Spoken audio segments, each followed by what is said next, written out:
Good morning students. आज हम 8th class के साइंस का 5th चैप्टर स्टार्ट करेंगे, कोल एंड पेट्रोलियम। जैसा आप सब जानते हैं, कोल एंड पेट्रोलियम दोनों ही फ्यूल की तरह यूज़ होते हैं। आप सब ने कोल और पेट्रोलियम के बारे में जानते हैं, लेकिन आज हम इस चैप्टर को साइंस की तरह पढ़ेंगे, जिसमें आपको कोल और पेट्रोलियम के बारे में डिटेल से बताया जाएगा।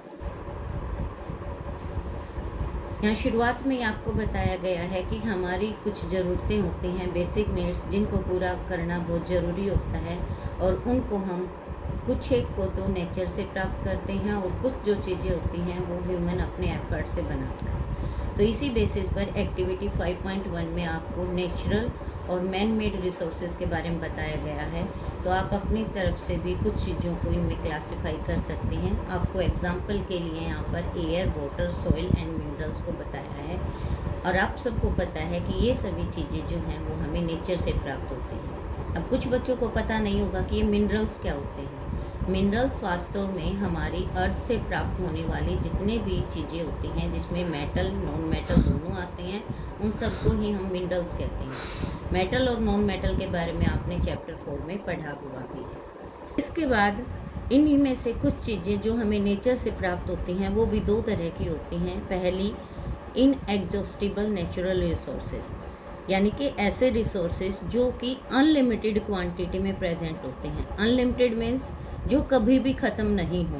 तो अनलिमिटेड में हमारे आते हैं जैसे कि सनलाइट और एयर। तो यहाँ से आप इन एग्जॉस्टिबल की डेफिनेशन भी कर सकते हैं, एग्जाम्पल भी दे रखे हैं। इसके बाद है एग्जॉस्टिबल नेचुरल रिसोर्सेज। ये भी नेचुरल रिसोर्सेज हैं, लेकिन ये लिमिटेड क्वांटिटी में है नेचर में, इसलिए जल्दी ख़त्म हो जाते हैं ह्यूमन एक्टिविटीज़ के कारण, और जल्दी ख़त्म हो जाते हैं। इनमें हम काउंट कर सकते हैं forest, wildlife, minerals, coal, petroleum and natural gas. इसके बाद हम एक्टिविटी 5.2 को डिस्कस करेंगे, नेचुरल रिसोर्सेज में एग्जॉस्टिबल और इनएग्जॉस्टिबल नेचुरल रिसोर्सेज को समझने के लिए। इसके लिए हम क्या करेंगे, हम 3 कंटेनर ले लेंगे और उनमें हम मनपसंद चीज़ें जो कि बच्चों को बहुत ज़्यादा पसंद होती हैं, जैसे कि पॉपकॉर्न, पीनट्स, रोस्टेड ग्राम, टॉफ़ीज़, इन सब को हमने इन कंटेनर में भर देना है। उसके बाद स्टूडेंट्स को हमने 3 सब ग्रुप्स में डिवाइड कर लेना है। एक ग्रुप में 1 स्टूडेंट, दूसरे ग्रुप में 2 स्टूडेंट और तीसरे ग्रुप में 4 स्टूडेंट्स होंगे। अब हम इन सभी कंटेनर्स को अच्छी अच्छी चीज़ों से भर देते हैं, और ये जो सब ग्रुप हमने डिवाइड किए हैं 1, 2 एंड 4 स्टूडेंट्स के, इनको हम 1 स्टूडेंट्स वाले को फर्स्ट जनरेशन, 2 स्टूडेंट्स वाले को सेकंड जनरेशन और 4 स्टूडेंट्स वाले को थर्ड जनरेशन काउंट करेंगे। इसके बाद आपको एक अपॉर्चुनिटी दी गई है कि पहले आओ और पहले पाओ वाली, यानी कि हम क्या करेंगे, सभी कंटेनर्स फर्स्ट जनरेशन के सामने रख देंगे और उनको कहेंगे कि आप अपनी मनपसंद चीज़ें इनमें से ले लो, तो वो ले लेंगे। उसके बाद जब उन्हीं कंटेनर में कुछ चीज़ें बचेंगी तो हम उनके सेकंड जनरेशन यानी कि 2 स्टूडेंट वाले ग्रुप को कहेंगे कि आप आकर अपनी चीज़ें ले लो, तो वो उनमें से कोई चीज़ें लेंगे।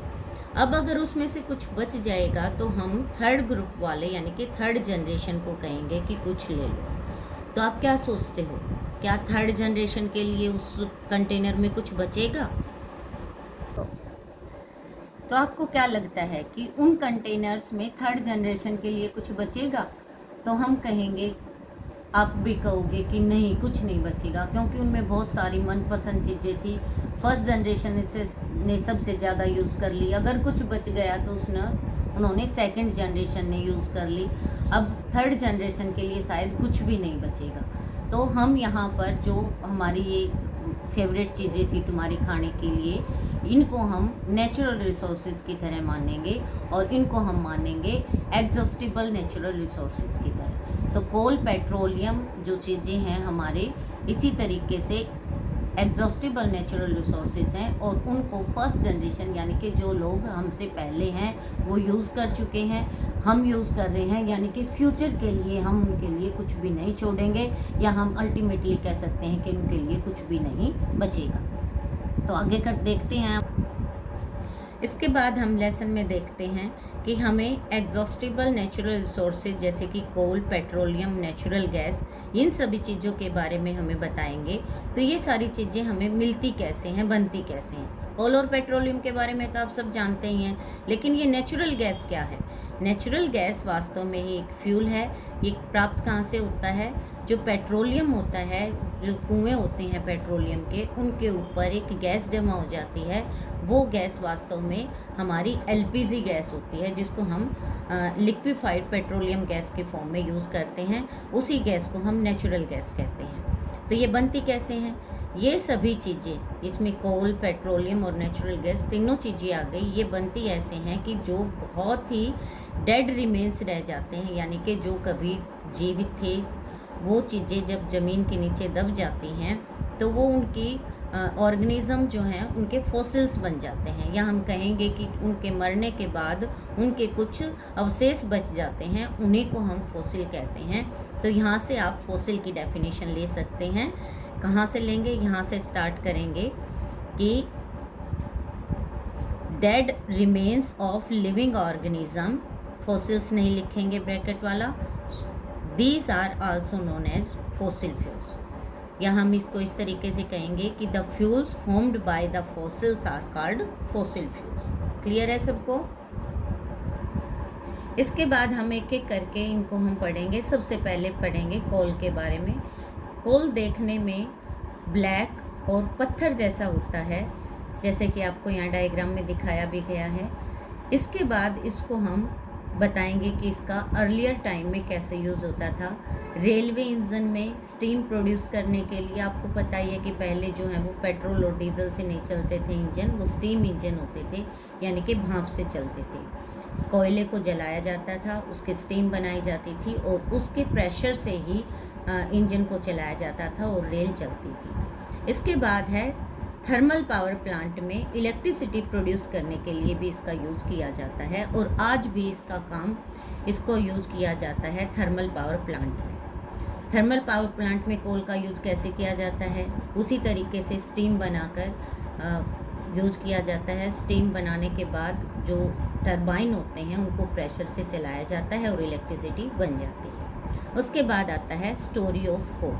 तो हम ये समझेंगे अब यहाँ इस चैप्टर के इस हिस्से में पढ़ेंगे कि कोल कैसे बना। जैसे आप यहाँ देख सकते हो, about 300 million years ago the earth had dense forest in low lying wetland areas, यानी कि लगभग 300 मिलियन साल पहले अर्थ के ऊपर बहुत सारे घने वन थे, और वहाँ पर वेटलैंड एरियाज़ क्या होते हैं? जहाँ पर बहुत ही ज़्यादा पानी होता है, यानी कि दलदली ज़मीन को हम वेटलैंड एरियाज़ कहते हैं।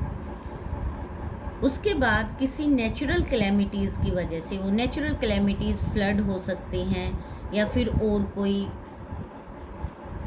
हमारा भूकंप हो सकता है, वेल्केनो टाइप कोई भी हो सकती है, जिसके कारण ये सारे फॉरेस्ट जो हैं वो सॉइल के अंदर दब गए। काफ़ी लंबे टाइम के बाद वहाँ पर टेम्परेचर बढ़ गया, और क्योंकि वो नीचे दब गए हैं तो उसके ऊपर सॉइल की लेयर्स बार बार आती रहेंगी, तो वो और अंदर चले गए।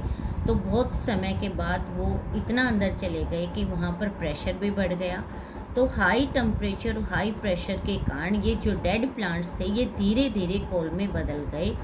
इस तरीके से जो कोल बना उसको हम वास्तव में हम ये कहेंगे कि वो कार्बन की फॉर्म में रह गया है। बाकी सारी जो चीज़ें थी वो उसकी ख़त्म हो गई हैं, और यहाँ इस प्रोसेस को कि जो कोल धीरे धीरे कार्बन की फॉर्म में कन्वर्ट हो जाता है उसको हम कार्बोनाइजेशन भी कहते हैं। तो यहाँ से आप अकेले कार्बोनाइजेशन की डेफिनेशन अगर करना चाहें तो यहाँ से आ जाएगी, the slow process of conversion of dead vegetation into coal is called carbonisation. इस प्रकार ये वेजिटेशन धीरे धीरे फॉसिल फ्यूल बन गई और ये कोल बन गई।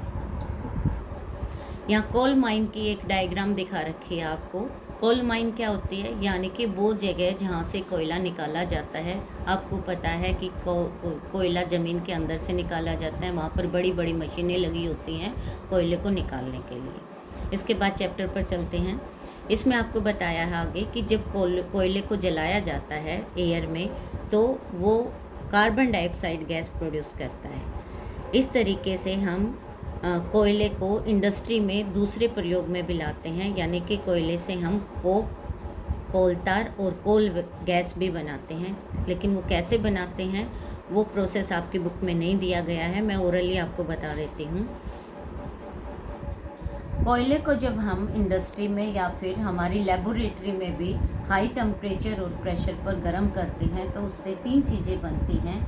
इनमें आ गया हमारा कोक, कोल तार और कोल गैस। ये चीज़ें हम आर्टिफिशियल तरीके से बनाते हैं, लेकिन कोयले से ही बनती हैं। तो हम बात करते हैं कोक।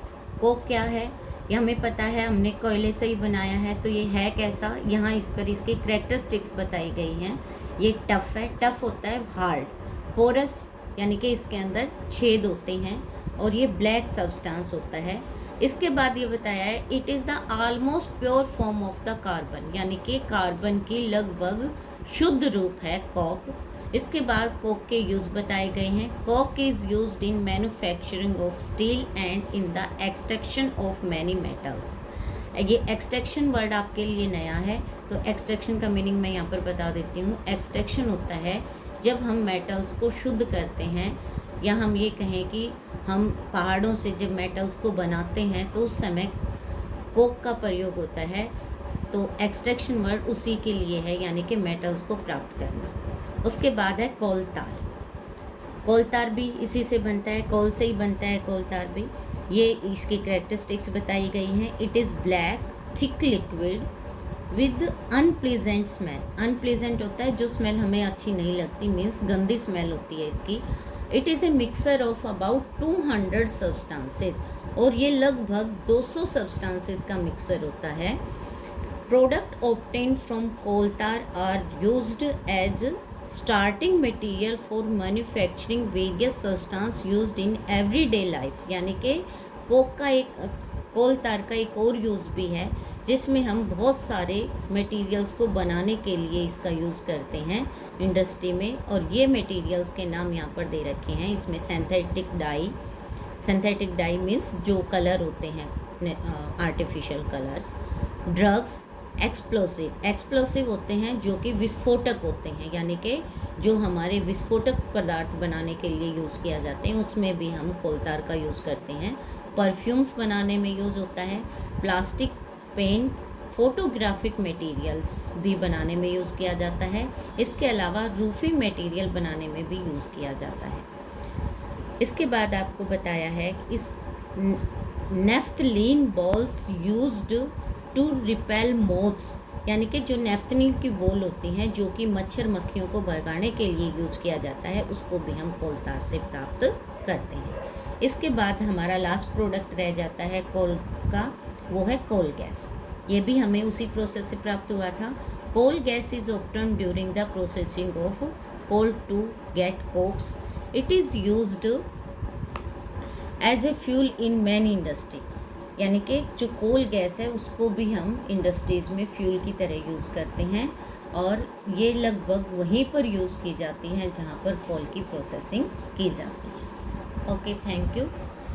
आज हम यहीं तक का लेसन करेंगे। इसके बाद का जो लेसन है वो हम नेक्स्ट वीडियो में डिस्कस करेंगे। आज के लिए आपको यही काम है कि आप ये सारी वीडियो अच्छे ध्यान से देखें, समझें। इसके बाद अपनी बुक को रीड करें, और जितने क्वेश्चंस मैंने बीच में बताया है उनको अपनी बुक में अंडरलाइन कर लें। इन बिटवीन क्वेश्चन जब मैं आपको भेजूँगी तब इनको सॉल्व कर लें। Okay, thank you.